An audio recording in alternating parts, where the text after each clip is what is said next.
You're listening to the Full Court Press with your host, Drew Duncan. Don't you dare touch that dial.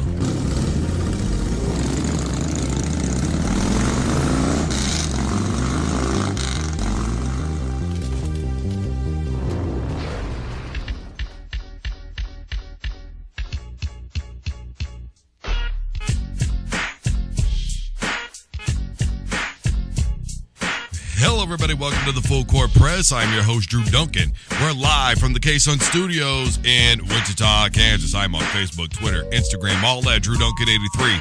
You can listen Monday through Friday from 8 a.m. to 10 a.m. at ksunradio.org. That's ksunradio.org. Ohio State at home shakes it up, takes on Penn State, comes away with the revenge W, and in the best possible way by giving up no points in the fourth quarter.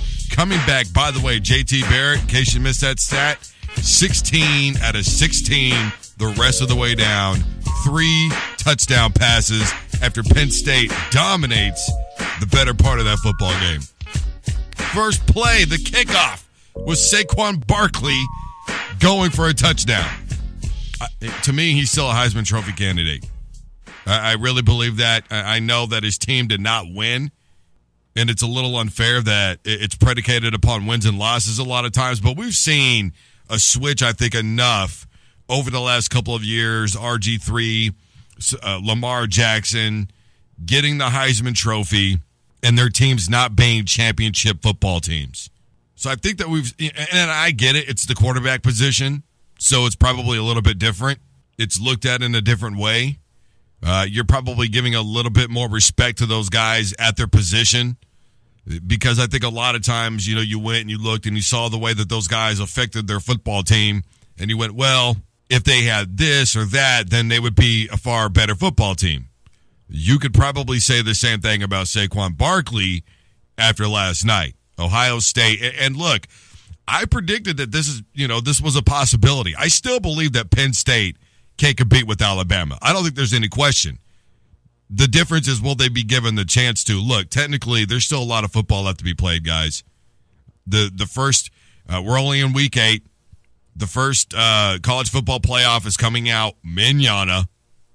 So we're going to know a little bit, obviously, about what's in the minds of the committee. But I think it's going to be fairly obvious.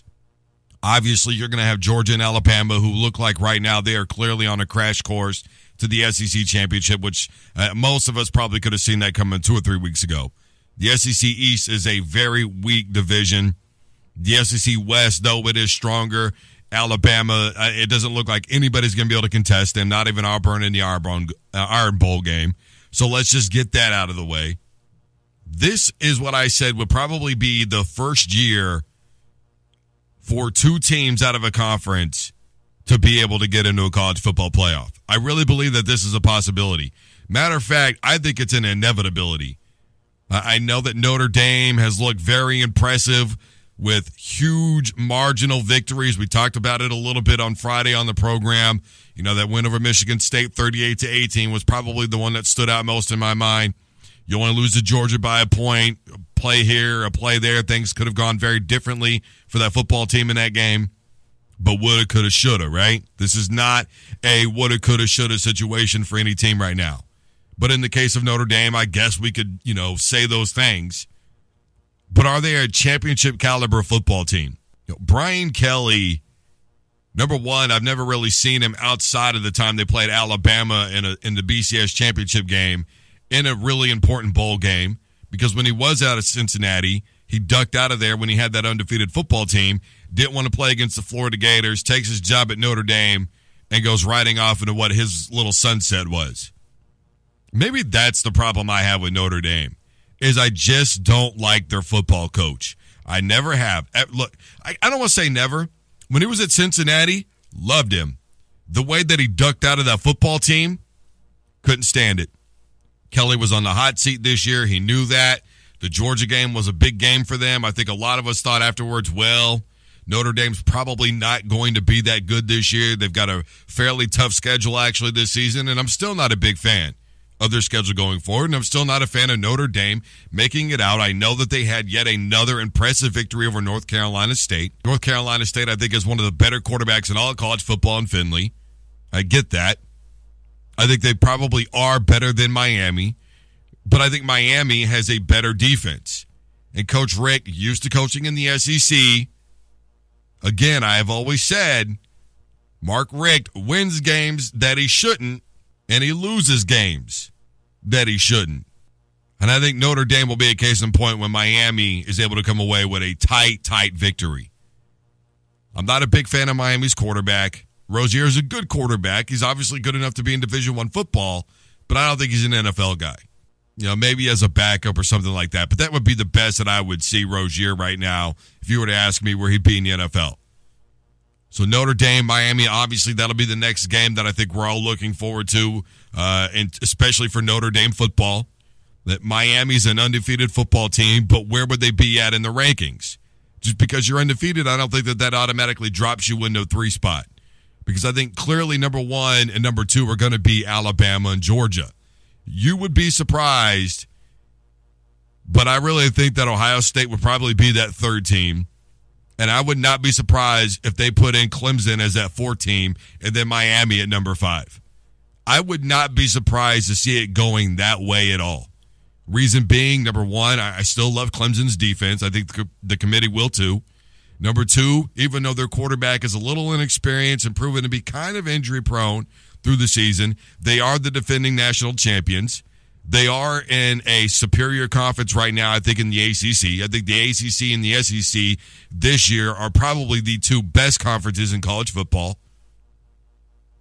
I think their coach, Dabo Swinney, is going to get a lot of respect as well.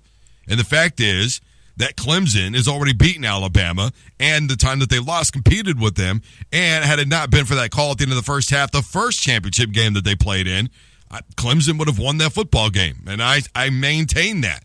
So I think the committee will take all those things into account. I think the committee is also going to take into account that they've already played Auburn.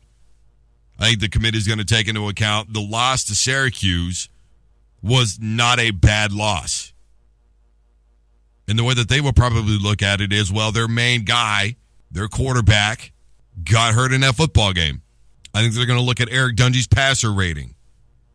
I think they're going to look at Syracuse's offensive play call and prowess this year. I think they're going to look at how Syracuse played LSU.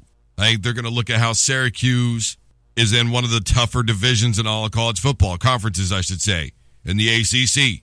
I think their coach, Dino Babers, is going to be looked at and given a lot of props. Remember, Dino won a lot of games when he was at Bowling Green.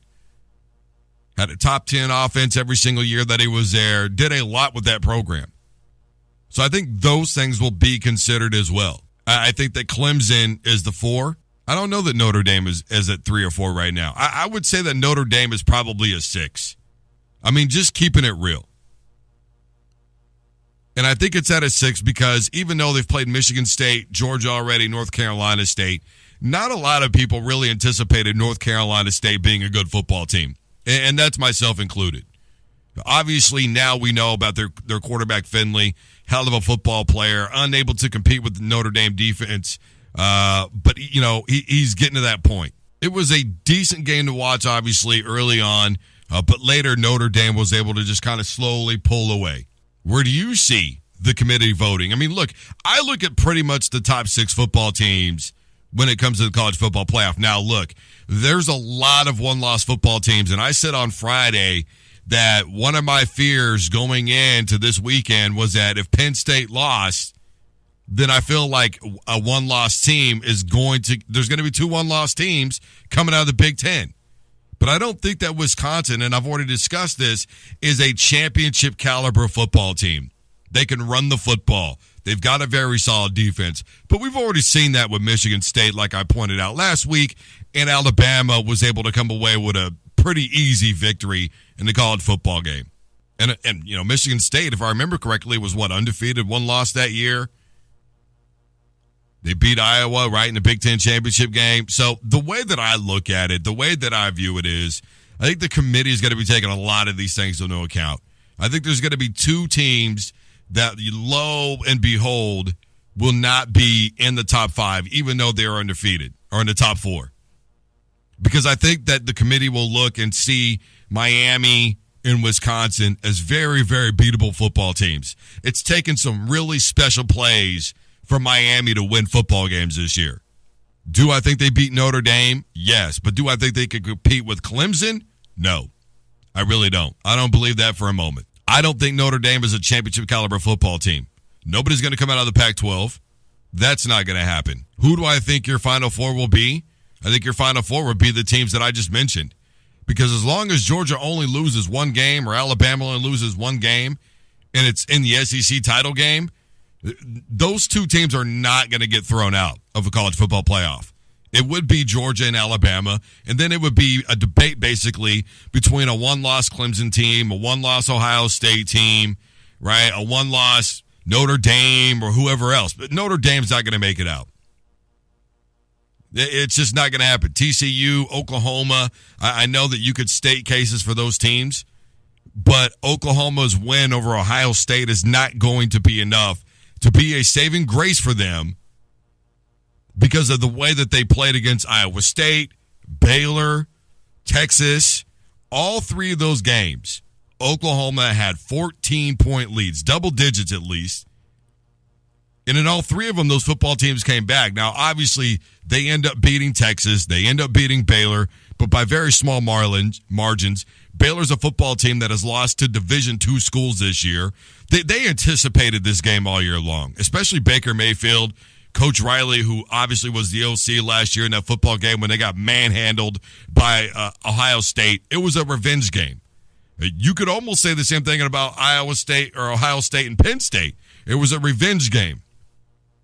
Because the game basically, with the exception of the amount of points scored, went the same way this season that it did last year. That's how similar these two football teams are. That's how good they both are. That you can never count either one of them out. And I will say this about Ohio State. Urban Meyer, the knock that I've given him is that for whatever reason, a lot of times his teams, to me, don't perform very well in the fourth quarter. Well, they did on Saturday, and they played a hell of a game. And I think Urban Meyer would get a lot of respect as well. So to me, 1, 2, 3, and 4, or well, if you want it in order, Alabama, Georgia, Ohio State, and Clemson. If Wisconsin and Georgia are in there, I'd be very surprised. But I think that they're number 5 and 6. Miami, Georgia, and then Notre Dame is probably number 7. That's just the way that I view it. And look, if I'm wrong, I'm wrong. But that's the way that I see the committee handling this situation. And they've been very good over the last few years. I think we've really underestimated their college football knowledge and the games that they watch and what they're seeing and all those things. I think we've kind of turned a nose down to them a little bit, or turned our noses up, I should say, thinking that we know something that they don't. Ultimately, you can give the committee whatever criticism that you want to. Leaving out Penn State last year, leaving out Stanford, what was it, a year or 2 years ago? You could do that all you want to. But so far, to me, the best teams have been in. I don't think that they had a choice. They had to give Washington their due. But this year, I think their hands are going to... But there's so much more football left to be played, guys. There really is. How many times have we seen 10-0 football teams, 11-0 football teams blow it down the stretch? Remember the term Clemsoning? Okay, so let's just never forget that. And it's not that they blow it. It's just that other teams decide, well, you know what? We may not be where you're at. We may only have 4 wins, but doesn't mean we're going to let you walk into our house and kick our teeth in. Plus, Ohio State still has to play Michigan. So we'll see what happens. But I think right now, 1, 2, 3, and 4, Alabama, Georgia, Ohio State, and Clemson. And then 5 or 6 are Miami and Wisconsin. Those are your flies in the ointment. This is the Full Court Press. I am your host, Drew Duncan. We're live from the K-Sun Studios in Wichita, Kansas. Facebook, Twitter, Instagram, all at Drew Duncan 83. You can listen live at ksunradio.org. That's ksunradio.org. And now, all you got to do is tell Alexa, play Drew Duncan, the Full Court Press on Spreaker, and I'll pop right up. We've got a lot more football to get to. We'll be back right after this. Don't you dare touch that dial.